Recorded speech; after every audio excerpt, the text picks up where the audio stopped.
What's up guys, Joey here at schoolofmotion.com. Welcome to day 4 of 30 days of After Effects. I want to give a quick shout out to my sponsor, the Department of Motion Design at the Ringling College of Art and Design. What an incredible place to learn how to do motion design in 4 years. If you want to go into an intense 4-year program, that is where you want to go, and I speak from experience because I used to teach there. The faculty are amazing. The students are amazing, and you're literally just surrounded by the best of the best for 4 years. So definitely check that out if it's something you're interested in.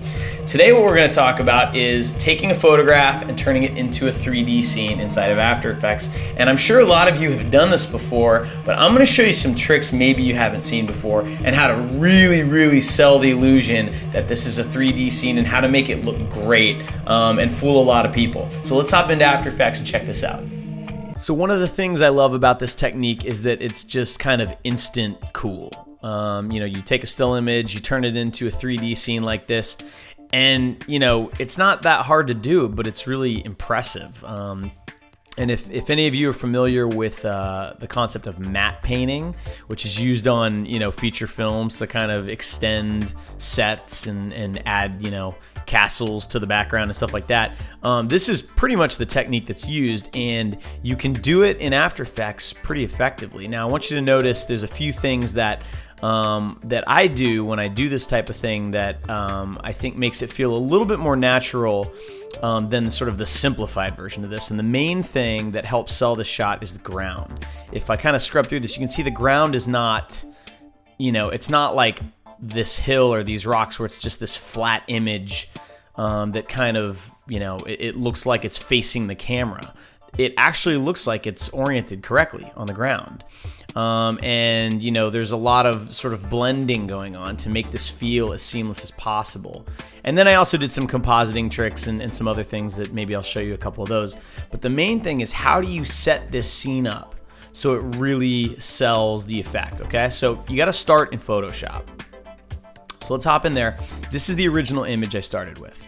And I won't go through the process of cutting everything out because it takes a long time. If you need help with that, you should definitely check out, there's a tutorial on my site called How to Cut Out Difficult Images in Photoshop. And that'll give you some good tips. So I'm gonna turn on this layer here just so I can kind of see these pieces on a background that lets me focus on the edges. So these are the 3 rocks that I cut out. I want you to notice that I spent some time to kind of fix the edges after I cut them out. A lot of times when you cut things out in Photoshop, no matter how careful you are, you're gonna get, edges that have, bright pixels or dark pixels. These rocks are up against a sky. So some of the pixels of these clouds would show through, and I took the time to paint those out so that you wouldn't notice any of that when you actually composite this thing. I also want you to notice that down at the bottom of each of these rocks, I feathered the edge of my layer mask so that I could sort of blend the bottom of the rock into the grass. All right, so that's the first thing, is just cutting out all the foreground elements. So the next thing I need to do is create a clean plate. And this is the clean plate that I created. All right, and all a clean plate is, it's just, it's your shot without your subject in it. And so, you have to use a few Photoshop tricks to get to this. And I'll show you a quick one really fast that I use all the time, and it's amazingly effective. What I'm gonna do is I need to select all 3 of these rocks. So I'm gonna hold Command, and I'm gonna click on the layer mask for this layer, and you can see it made a selection there. Then I'm gonna hold Shift and Command and click the other 2. So now I've got all 3 rocks selected. And with those 3 rocks selected, I'm gonna go up to Select, Modify, and I'm going to expand my selection by 2 pixels. Okay, and all it did was just kind of push that selection out 2 pixels. So now I've selected a little bit of the clouds behind it, a little bit of the background. That's just gonna help me blend in whatever patch I need to create, okay? Now here's the magic part. First, let me make a copy of this. It's always a good idea. Keep a copy of the original image in your Photoshop file. That makes it a lot easier when you're in After Effects. So we'll call this Clean 02. And here's the trick. You go up to Edit, Fill, or you hit Shift F5, and you want to make sure it says content aware. And this is one of those magic Photoshop features. When I hit OK, all right, done, right? I hit deselect, Command D, and look at what it's done for me. Now, it's not perfect. You can see that, you know, this is the ground, right? And then all of a sudden it jumps up here. That's not right, but that's easy to fix. But the clouds are almost perfect. There's some little things to fix. And so then the next thing I would do is I would take 5 minutes, and I usually start by just hitting J and using this healing brush, which sort of automatically figures out for you what to clone in there, okay? And you know, wherever you see little funky things like this, you just paint over them, and most of the time Photoshop can just kind of do the work for you. I mean, look how quickly that happened. It's crazy. And then what I would do is I would grab my stamp, the rubber stamp with the S key, and I would just sort of, you know, take the time to fix all this stuff and paint it back so it looks correct, okay? But that's how fast you can make a clean plate in Photoshop. It's pretty crazy. And I also got rid of, I don't know what the heck this thing is. It looks like a dead animal. And then there's like some pipes or a road or something over here that just kind of drew my eye. Right, so I got rid of all that. So here's my clean plate. And then I have the rocks, okay? The next thing I did was I took that clean plate and I separated out the ground, and I feathered the edge of the ground a little bit, and then that hill, right? And basically I was looking to separate out things that are on different planes. So that ground is one kind of plane, it's facing straight up and down, but then this hill is kind of at an angle, right? And then the sky. And if I turn the hill off, you'll see I also extended the sky down here. I did the same trick. I cut the sky out, and then I selected the hill, and then I used that content aware fill, and it painted in those clouds for me, and I cleaned it up, and it took like a minute. So those are all my layers. You've got, and I'll show you from the bottom up. You've got your sky, your ground, the hill, and then you've got your 3 rocks, and that's it, okay? So once you've prepped the Photoshop file, then we go into After Effects, okay? So let's start a new scene here. All right, we'll call this rocks scene. All right, and I imported the Photoshop file with all the layers. Here it is, okay? So what I'm gonna do is, I don't need this clean layer, but I do need the original. So I'm gonna copy all of this stuff into my new scene. And then I'm gonna parent everything to the original for a minute, just so I can scale it up and kind of position everything so it's filling the frame. Okay, and I just kind of want to set this up where, you know, I like the framing of it. All right, so that works for an initial framing. Now, here's the thing with this technique. You kind of have to decide ahead of time, you know, like what kind of camera you want to use, okay? And if you don't know a lot about, you know, different focal lengths and why you might use one over the other, Nick Campbell over at Grayscale Gorilla just did an excellent tutorial for Cinema 4D about that topic, so I'll link to it in the notes for this tutorial. But in general, what I usually do with images like this, where I'm not going to move the camera too much, is I'll use a 50mm lens on an After Effects camera, and I will tell you why in a minute. But if you're going to do a wide angle lens, like a 25mm, 15mm lens, to get some crazy effect, you need to add that camera before you start setting this scene up. Otherwise it won't look right. So that's just something you need to be aware of. All right, so what I'm gonna do is I'm gonna unparent all of these things from the original because I don't need them parented anymore. And I'm gonna turn my original layer on, but I'm gonna set the mode to difference, okay?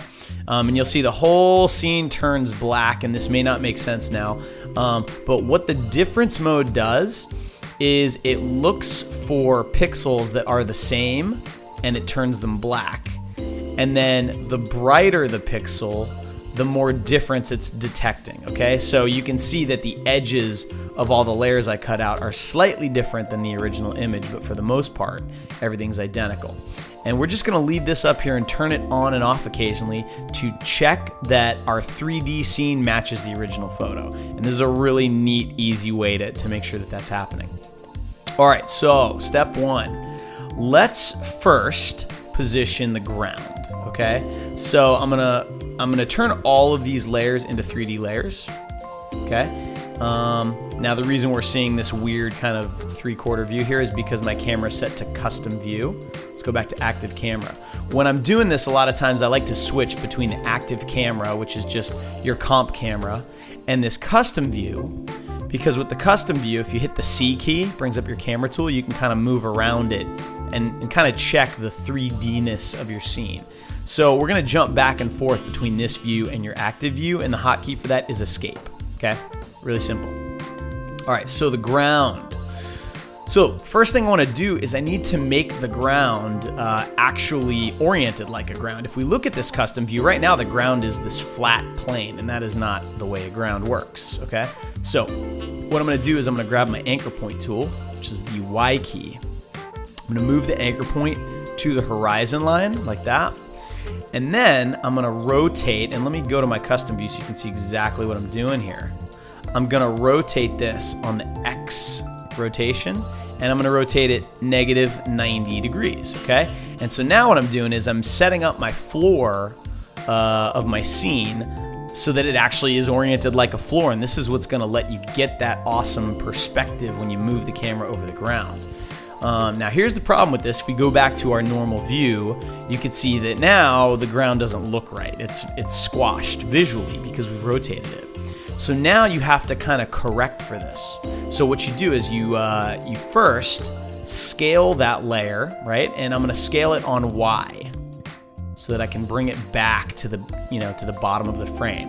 And if we look at our custom view, you can see what that's doing, right? It's kind of unstretching the image, okay? So what you wanna do is you wanna bring that just until it hits the bottom of the frame, okay? Now let's turn on this original image for a minute, and you can see, now ignore all this stuff up here, but you can see that the grass does not match very well. There's a lot of image showing, and when it matches perfectly, it's gonna be all black pixels. When it doesn't match that well, you're gonna see a lot of stuff, and that's what we're seeing. And the reason for that, right, is because by rotating this and scaling it, we're introducing perspective. You see how the ground layer actually comes all the way out here and all the way out here.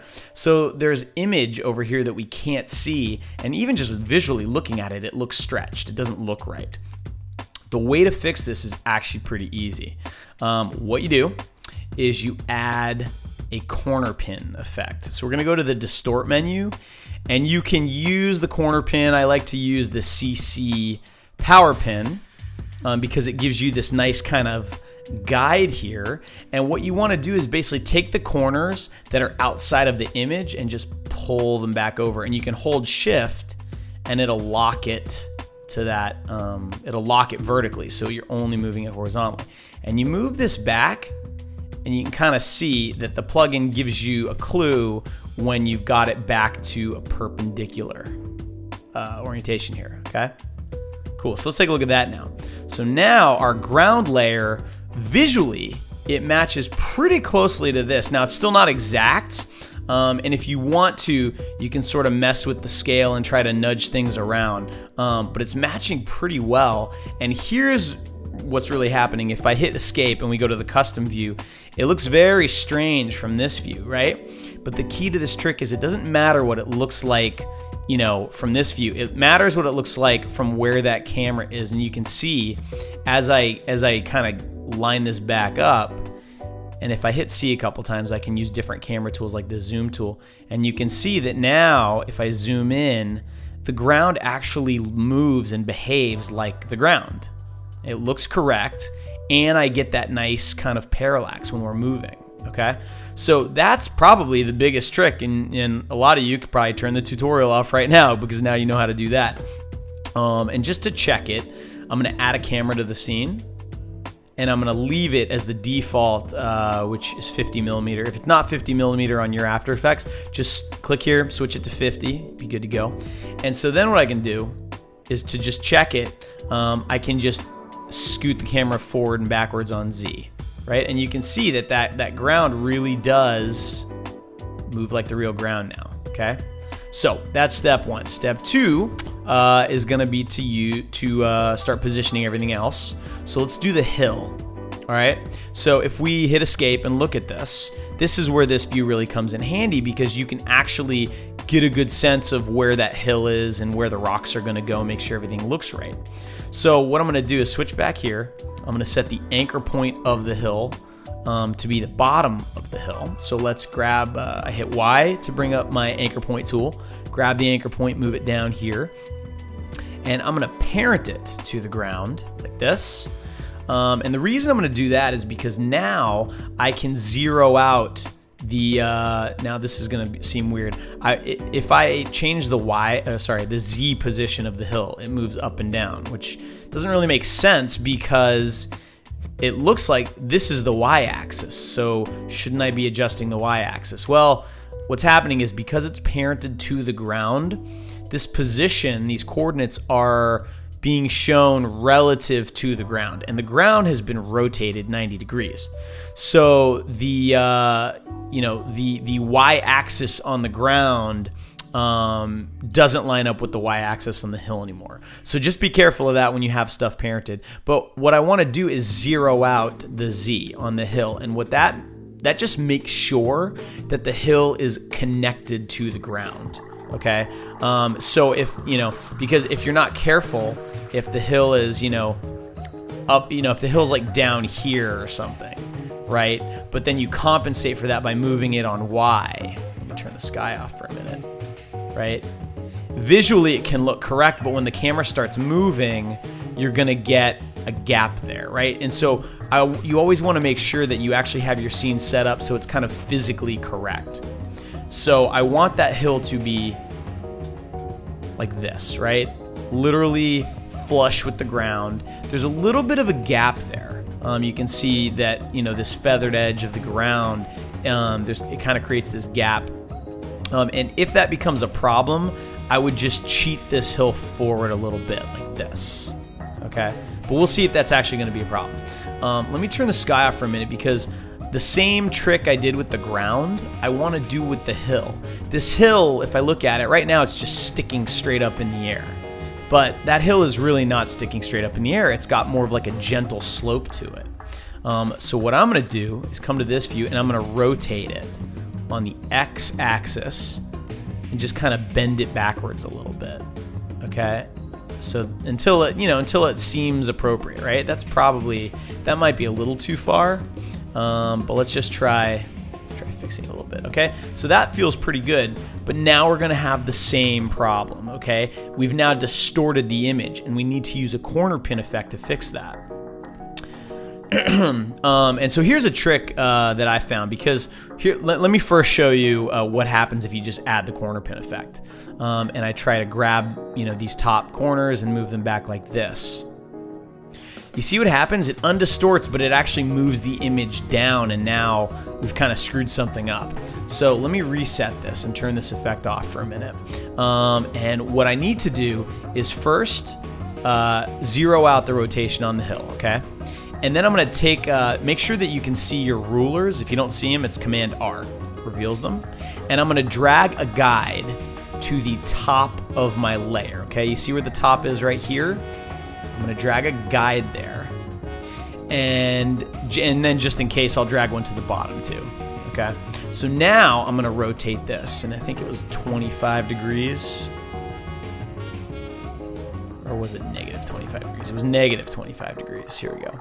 Negative 25 degrees, okay? And then turn my power pin on, and now what I want to do is move my corner pin so that I've got a perpendicular line here, and then move it up so it's on that guide, right? And if you do it this way, and then move these corner pins as well to this guide, there we go, okay?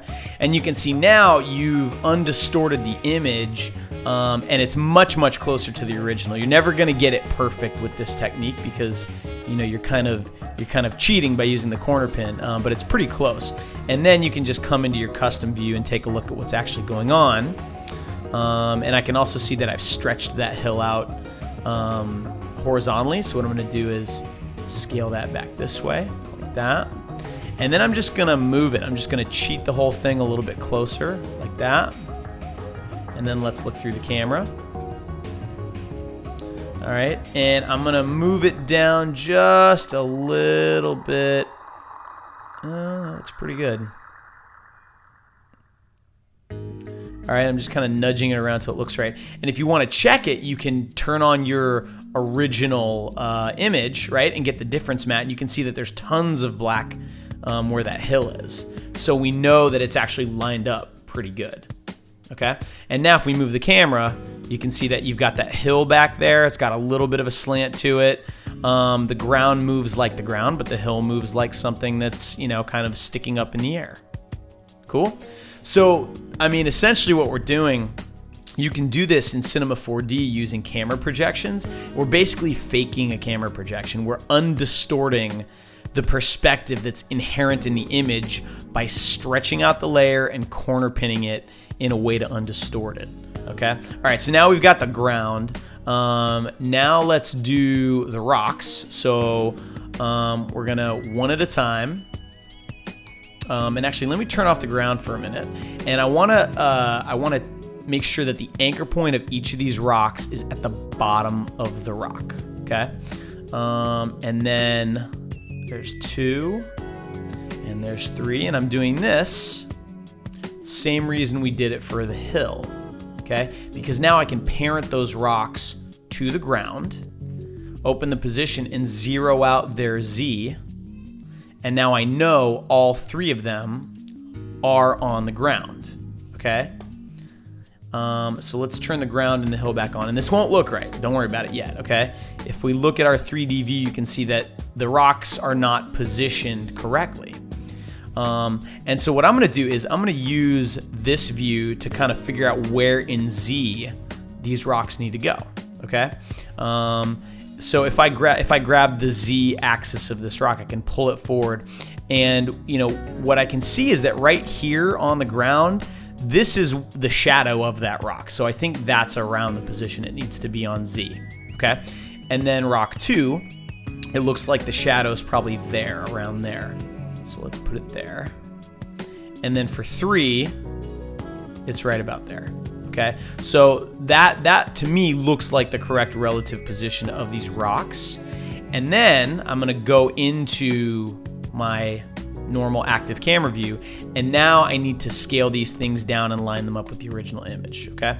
So rock 1 is obviously way too big, so let's scale it down, and let's move it over because it's not in the right spot, and let's turn on that original image. And this is where it gets really, really, really handy, because now what I can do is I can leave that on, and I can sort of scale my rock up and move it over, and I can really quickly see if I'm matching the original image or not, okay? And if I need to move it down a little bit to cheat it, I'll do that. And I'm just gonna get it as close as I can. It doesn't have to be perfect, but the closer it is, the better, okay? So that one's lined up pretty good. All right, so now we'll do rock 2. Rock 2 is too big, so let's scale it down. Let's scoot it over. Okay, and that's not bad. And then we'll do this. We'll do the third one and scale it down and scoot it over. Cool, now let's turn off the original. Okay, cool. So now if we move the camera back and forth, right, you can see that we're getting parallax and we have a pretty good scene, a pretty good 3D setup. Now one thing, it's not a terrible thing and you may not even notice it, but look at the edge of this rock. See how there's a hard edge down there? What's happening is this. If I solo rock 1, you can see that I've got this nice feathered kind of bottom to the rock. The problem is, this is sort of extending down past the anchor point a little bit. So here's the anchor point. That's actually where that rock is attached to the ground. But what happens is when this layer intersects the ground, it just creates this hard edge. Like that. Okay, and so what I want is I want this rock to sit right there. But I also still want to see all of that extra stuff that's down there to kind of help feather it into the ground, if that makes sense, okay? And if we look through the if we look through this camera view, you can see that if I kind of come down here, you can see that part of that rock layer is sticking out underneath the ground. Well, I want to see that stuff, but I still want this to be correct in 3D space. And so what I basically want to do is cheat, okay? And there's a really cool way to do this. What I'm going to do is I basically want these 3 rocks to be exactly where they are in space, but no matter what, I do not want them to intersect the ground. And the way you do it is you just insert an adjustment layer between these layers and these layers, okay? So I'm just gonna add a layer, and the way I normally name these is I just put a bunch of dashes like this, and that way it's just a nice visual separator. I can kind of tell where my adjustment layer is, okay? And so now watch as I turn this on and off. When it's off, you get those hard edges. When it's on, it brings back all of that detail, okay? But I still get the full 3D effect, okay?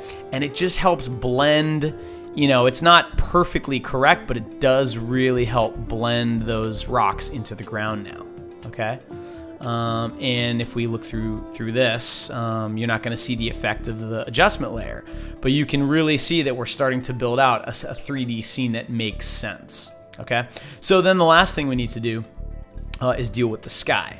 So now the sky, if we look right now, the sky is literally like right at the edge of the hill, and that's not where the sky is. The sky is actually very far away. So I'm gonna just push this sky back in Z space a really good amount, like maybe, you know, 15,000, right? Really far away. And then I'm gonna scale it way, way, way back up, okay? And I'm gonna turn on my original image here.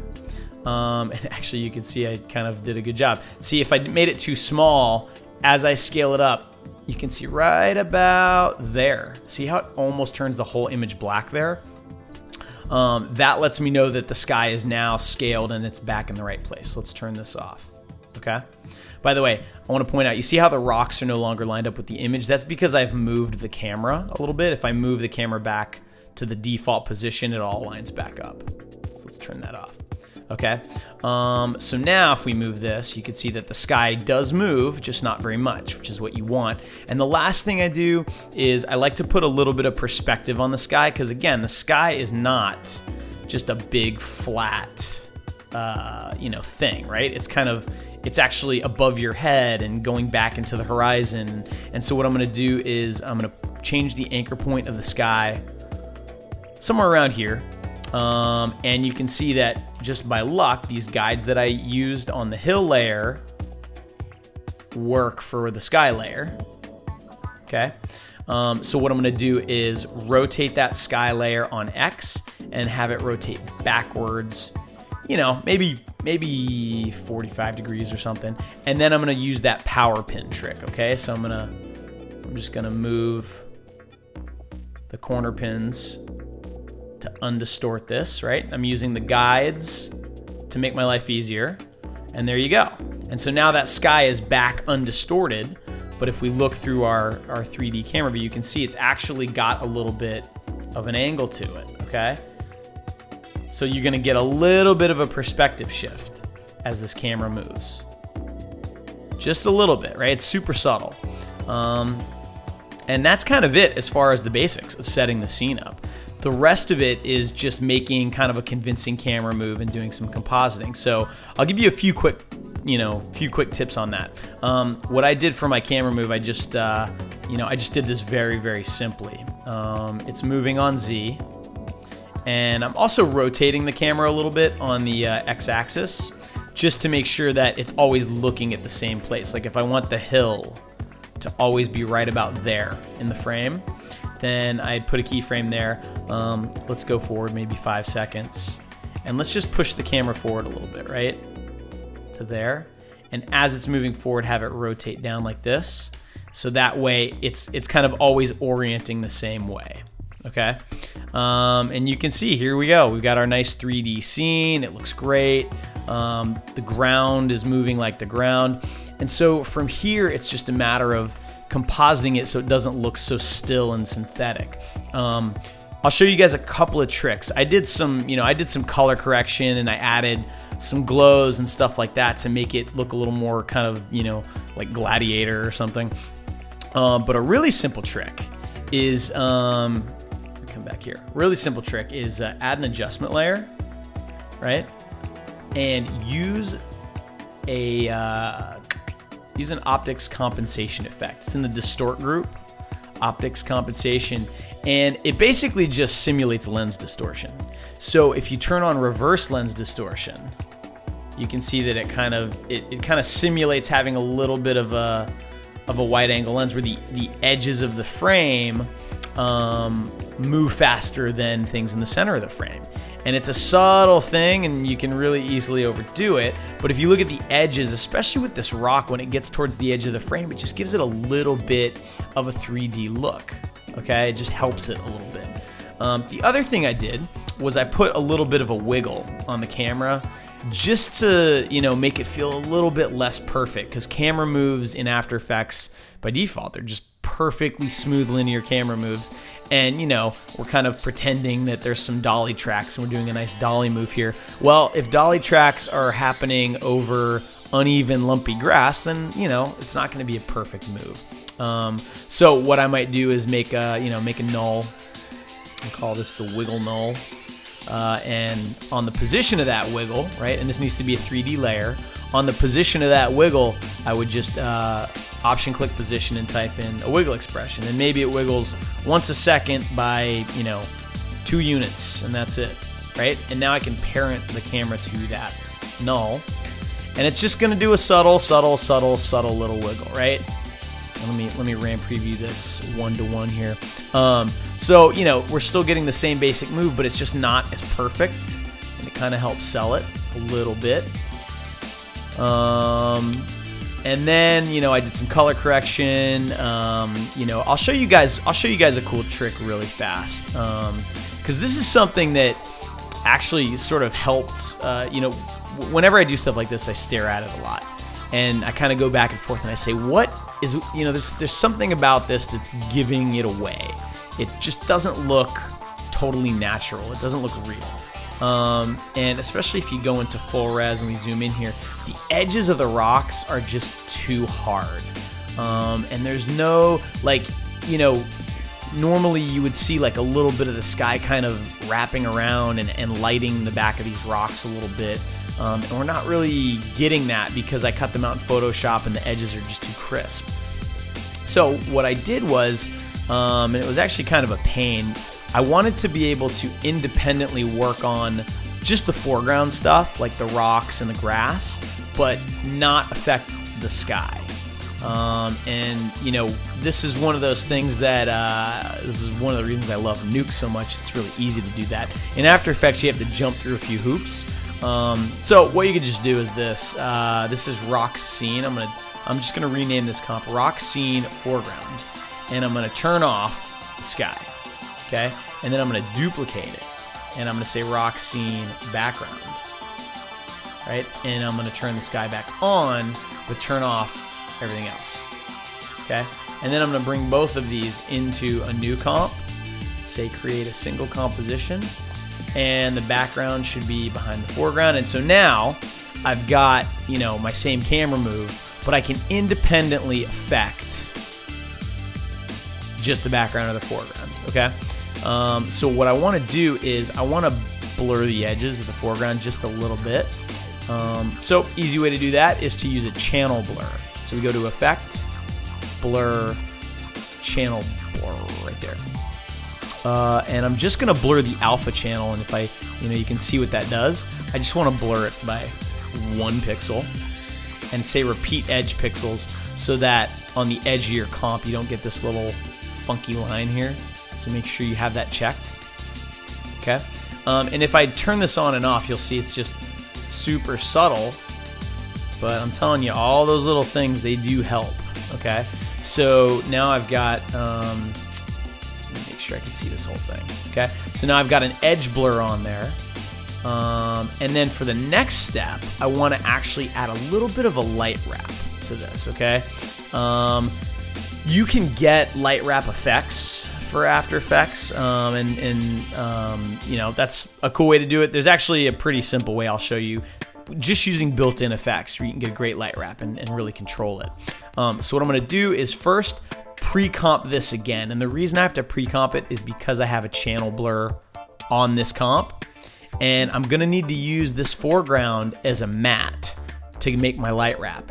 And if I do that and I have this effect on it, it won't actually use this effect when it calculates the matte. I'm not sure that makes a lot of sense, but just trust me, to do what I'm about to do, you cannot have any effects on your pre-comp, okay? So let's just pre-comp it, say move all attributes into new composition, and this will be rock scene foreground blurred. There we go.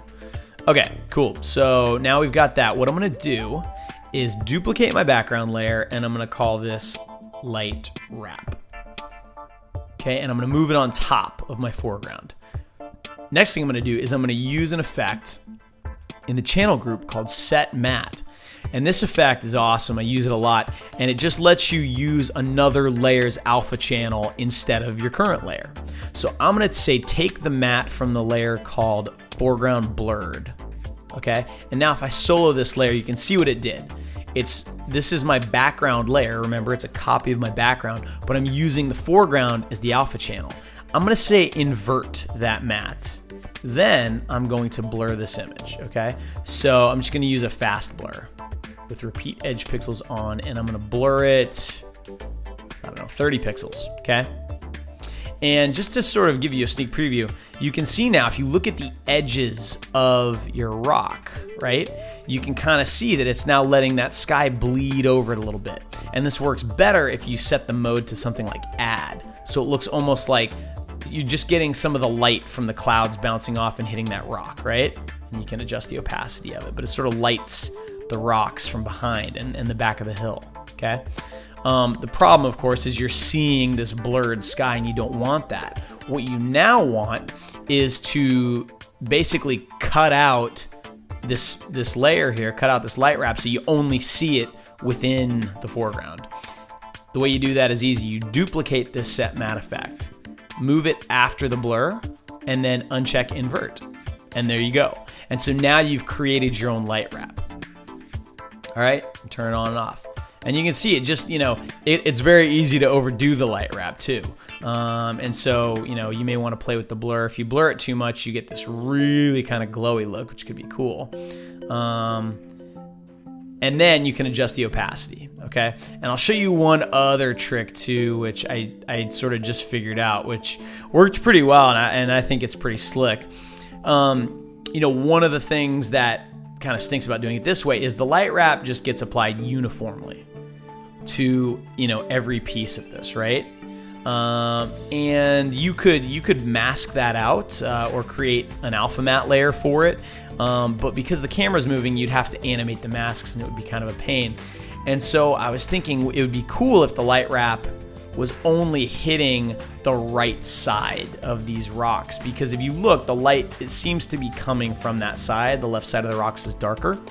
So what I did was I duplicated my foreground layer, and let's call this light wrap matte, and let's solo this. And what I did was I used an effect. It's in the perspective group, and I normally never use it. It's called Bevel Alpha. And what it does is it just creates this cheesy, like, you know, Photoshop beveled layer look, right?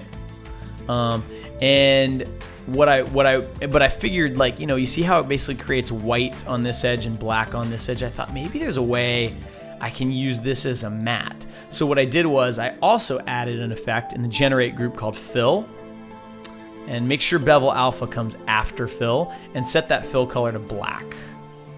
And look what you get here. You actually get a black and white image where you can sort of control which edge gets white and which one gets black, right? So I created this, and then I just told the light wrap layer, use that as a Luma matte, okay? And if I solo that, you'll see now we're only getting the light wrap on that one side, and it actually tracks perfectly with the layer. So there you go. If I turn that to no track matte, you see I get the super glowy heavenly look, which maybe is cool. But if I use that luminance matte, it kind of constrains that to just one side of the rocks. And who knows, maybe you could even sort of animate this and have the light kind of move around or something. But I just thought that was kind of a neat way to control that.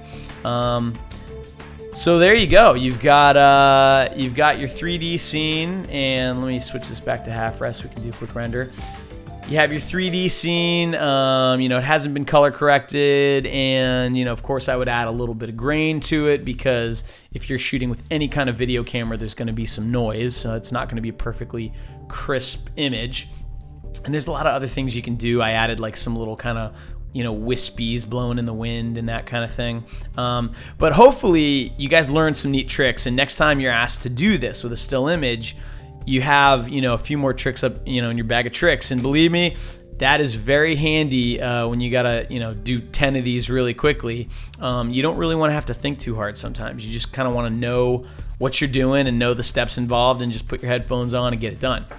So anyway, I hope that everyone enjoyed this, and thank you so much. As always, if you thought this was useful, please share this on Facebook, on Twitter, email your friends. Again, the more people that watch these tutorials, the easier it is to keep doing them, and I really appreciate all the feedback I'm getting. Feel free to email me, leave comments, and ask questions, and I'll see you guys next time, 30 Days of After Effects. Thank you guys for watching. I hope you learned a new trick or two. One more time, let me thank the Department of Motion Design at the Ringling College of Art and Design for sponsoring this. It's unbelievable to me that we have a sponsor for this, and I really want to show my appreciation, and hopefully you guys do too. And all you have to do is click the link, check them out, and really that's all you got to do. And if you're interested, there's this amazing contest they're sponsoring, and you can find out information about that on the website. If you're not on the School of Motion mailing list, if you're not on our Facebook and Twitter pages, please join and share these tutorials if you find them helpful. The bigger audience we can get, the more shares we get, the easier it is to do stuff like this. Anyway, thank you guys so much. I really appreciate you taking the time to hang out, and I'll see you next time.